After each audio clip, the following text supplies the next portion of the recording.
चंद्रपुरात भाजपचे दिग्गज नेते सुधीर मुनगंटीवार यांनी मतदान केले।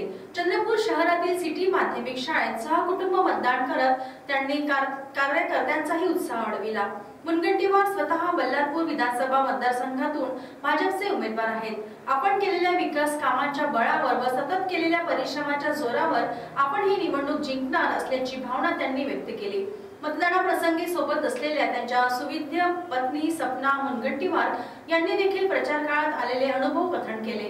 लाडक्या बहिणींनी सातत्याने दिलेला प्रतिसाद यामुळेच मुनगंटीवार यांचा विजय होणार असल्याची भावना मुनगंटीवार यांनी व्यक्त केली।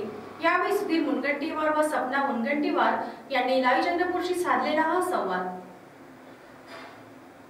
छत्रपती शिवाजी महाराजांच्या विचाराचा महाराष्ट्र घडवण्यासाठी सुजाणपणे मतदान केलं पाहिजे। मतदार बंधू भगिनींना माझा आग्रह आहे, सहकुटुंब आग्रह आहे, नवे हट्ट आहे। हे राष्ट्रीय कर्तव्य आहे, हा राष्ट्रीय उत्सव आहे, लोकशाहीचा सर्वात मोठा उत्सव आहे। हजारो शहीदांनी प्राणाची आहुती देत हा स्वातंत्र्याचा मंगल कलश तुमच्या माझ्या हातात दिला। तुमची माझी जबाबदारी आहे, भारत माता की जय म्हणताना आमच्या हातून आमचं काय योगदान आम्हाला देता येईल ते दिलं पाहिजे। शहीदांनी आपल्या शरीरातला प्रत्येक रक्ताचा थेंब भारत मातेच्या चरणी अर्पण केला।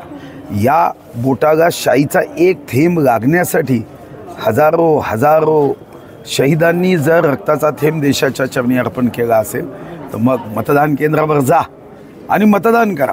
विकासासाठी, प्रगतीसाठी, देशाचा गौरवासाठी, जात धर्माच्या बाहेर जाऊन संविधानाच्या अमृत महोत्सवी वर्षात आम्ही सारे भारतीय आहोत ही भावना, हम सब एक है, बटेंगे तो कटेंगे, एक है तो सेफ है।